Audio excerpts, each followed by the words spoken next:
As I finished up my last year of journalism school at Ohio University, I realized I didn't want to be a journalist. See, after 3 years of working for the student-run newspaper, where I'd filed 3 stories a week, every single week, literally hundreds of stories, I'd gotten a little, tired over the entire process, right? I'd gotten tired of constantly having to cold call people I didn't know and beg them to give me interviews. Gotten tired of all of the deadlines that are associated with constantly having to file new news, and gotten a little bit burned out even on the exciting part of journalism, which is that 10 p.m. phone call, hey, there's a fire somewhere downtown, can you go cover it? Even that, after about the 20th phone call like that, starts to get to be a little sort of passé. And so I was a little adrift at that point in time, and moved back to Akron, started working for a nonprofit. And a part of my work there was helping entrepreneurs. And what I found was that actually, some of the stuff I thought I was running away from, I was actually moving towards, right? As entrepreneurs, constantly cold calling people, trying to get them to talk to you. We call them prospective customers. And still get to this day, after 10 years in this space, plenty of 10 p.m. phone calls from people who are metaphorically worried that their business is going to burn down. And so what I was here to talk to you about today, some of the lessons I learned from journalism that I find apply to entrepreneurs, hopefully encouraging a few more entrepreneurs to embrace journalism as either an early career path or at least something they might take a couple of courses in. Now, the first lesson that I learned as a journalist, and I think applies to entrepreneurship, is this very idea of conducting interviews.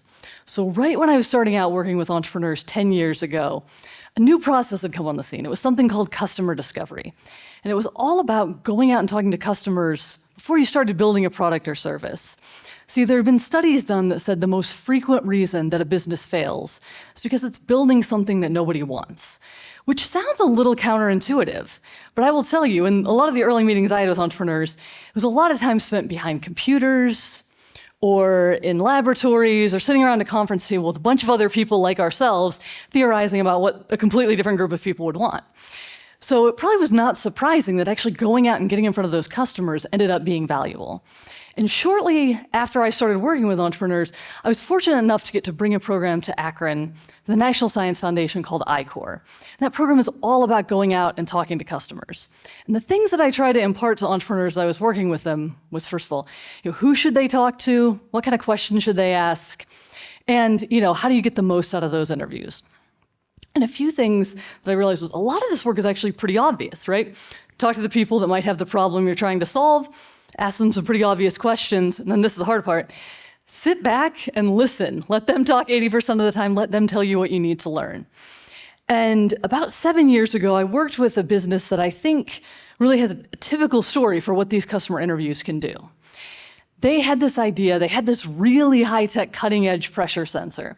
And the idea was that you could put it on like a prosthetic hand and almost create like a cyborg arm. And wouldn't it be cool? Because people who maybe had had to have an arm amputated could use this instead. But one of the first things we did was said, well, let's take a step back before we try to build anything, go out and talk to some customers. So we picked the easiest audience to get in front of. We said, could we sit in a doctor's office where people are fitted for prosthetics and just talk to some patients about what their life experience is like? And one of the first groups that this startup company talked to one of the first people was an 8-year-old girl and her mother. And they asked the 8-year-old girl, well, what would you like to have different? What would be really cool for you? And she said, well, I kind of miss doing the monkey bars, but other than that, I've pretty much adjusted. And they talked to her mom, and they started learning that actually most kids and most adults don't love these really bulky, fancy, high-tech prosthetics. They're uncomfortable to wear. The batteries never last even a full 8 hours. Most people sort of adjust. And as they're sitting there, they're listening, and they're also observing. And the 8-year-old is sitting next to her mom. She's opening a bag of chips. She's putting a straw in a Capri Sun, all perfectly happy. And they thought they had all these problems to solve for people. And they pretty quickly realized the number of people that would be impacted by the kind of device that they had hoped to build was actually pretty small. So they ended up going back to the drawing board, talking to a whole bunch of other people about their problems, and ultimately finding a fit in putting sort of sensors in running shoes to help runners be less likely to be injured. Much broader customer segment that could benefit from the hard work they were putting in on this sensor.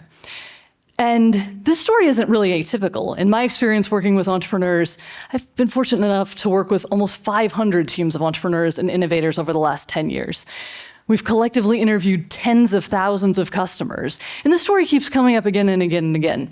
We thought we understood until we went out and started talking to people, and we realized that we weren't quite right, and those adjustments have led to about 60 new startup companies that have raised $35 million to bring new products and services to market. The second thing that I learned as a journalist that I found very helpful in my work with entrepreneurs is storytelling. Now, not a lot of people who aren't journalists know this, but there are different approaches to telling stories as a journalist. I was trained as a newspaper reporter, and that meant, if you've ever read the newspaper, you've probably seen the story the way that I would write it, which is the first sentence is always the who, what, when, where, why, and sometimes how, if we can fit it in there, the story boiled down into about 25 words. As newspaper journalists, we tend to admit that nobody's going to read our whole article, so we put all the important stuff up front. But the real transformative experience for me was when I took a feature writing class. Now, features are a little bit more, these are the longer form stories, the stuff that feels more like a story you would tell a friend. And in the second or third class session, my professor had us go around the room and read out our openings. So I read the opening of my story, dutifully my who, what, when, where, why, how. And then a couple of seats down from me, another young woman in my class read out her story. And the opening was 3 paragraphs describing someone's living room. The story that she was working on was actually a pretty profound one. It was about the families of young people who'd been deployed to Iraq in the Second World War. And in explaining this living room, she was describing details that really painted a picture for everybody of how proud these families were to have a son or brother or sister overseas serving their country, but also some of the sense of loss, the hole that was left with these people gone, and some of the fear that they were experiencing as well. Now, almost 20 years later, I still remember this story.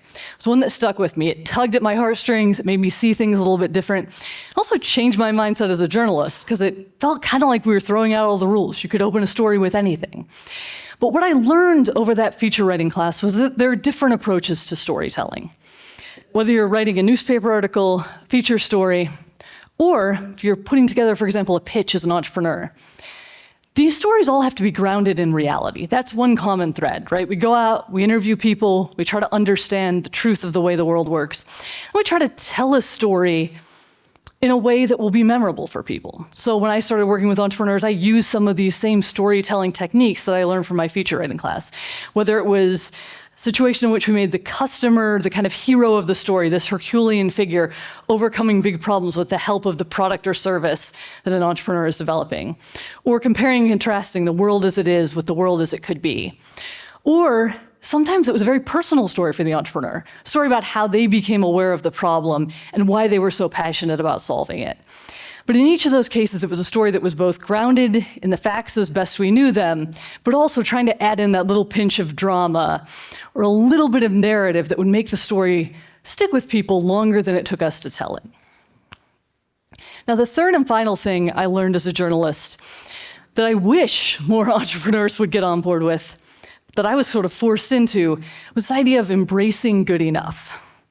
See, in journalism, news is really only useful if it's new. You've got to get new content out the door all the time. Story's more exciting if it's, breaking news. So I've often told people that English majors write well and journalism majors write fast. Now, see, sounds like some English majors. But as I got out there in the world and started working with entrepreneurs, I found that the deadlines I'd had as a journalist were kind of a blessing, right? Most entrepreneurs can take longer on things, and I really empathize with that. I will tell all of you in the audience, because I think you all probably are similar to me, I am a natural-born perfectionist. I suspect there are a few of those in the room, the type A personalities, right? And up until I started working as a reporter, I'd always been able to just sort of get away with that, right? I had some deadlines, but I could really take kind of as long as I wanted on things. I could agonize over whether a comma or semicolon would be better somewhere. But once I started coming up against these news deadlines, I had to kind of shed some of that perfectionism in favor of excellence, or at least things that were really good. And I think those same concepts tend to hold for entrepreneurs, right? Whether you're trying to write an email to an investor, get a prototype out in front of a customer, maybe post a new job so you can hire somebody for your staff. All of that's more beneficial if you can get that done now instead of later. Now, when I talk to entrepreneurs about doing this, sometimes they look at me like I'm asking them to give in to mediocrity, like, well, I couldn't possibly do things that quickly. But my experience has been that doing things timely and doing things well are not necessarily mutually exclusive. I knew a lot of reporters, and hopefully I occasionally achieve this, did really excellent work on tight time frames. But I also found these deadlines, rather than being stressful, they were often liberating. Right? Sometimes I still do it to this day. I set a little timer for 6 p.m. on my cell phone, and then I look at what I'm working on and I say, is this good enough? Is somebody that I really respect, a coworker, maybe somebody that's judicious but not too judgmental, would they think this is good enough? And I found that by getting things out the door sooner, you both get the advantage of getting things out into the world, letting people react to them, and not deluding yourself into the fact that they're not going to be perfect, but they could be pretty excellent. But it also, I found, was kind of liberating, right? Once the deadline had passed, I turned in my story. I could check a few more items off my task list, free up a little time in my evening, and free up a little bit of headspace as well. So far, I've talked about 3 things that I learned as a journalist that I think would be helpful for entrepreneurs: interviewing people, telling stories, and embracing good enough. And I thought when I first started working on this talk that I was going to end it by simply saying, journalism, it's not a background we would all think of for entrepreneurs, but it's really a great one.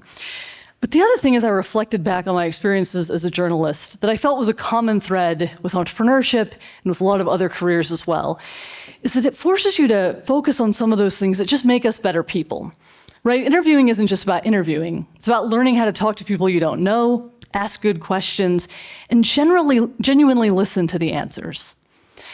Telling stories, well, that's always about grounding things in reality, but still hopefully putting them in a format where they'll stick with people much longer than it takes to tell them. And embracing good enough, for me, that became about shedding this illusion of perfectionism in favor of things that were really excellent, but gave me a little bit more free time and a little bit of breathing room as well. Thank you.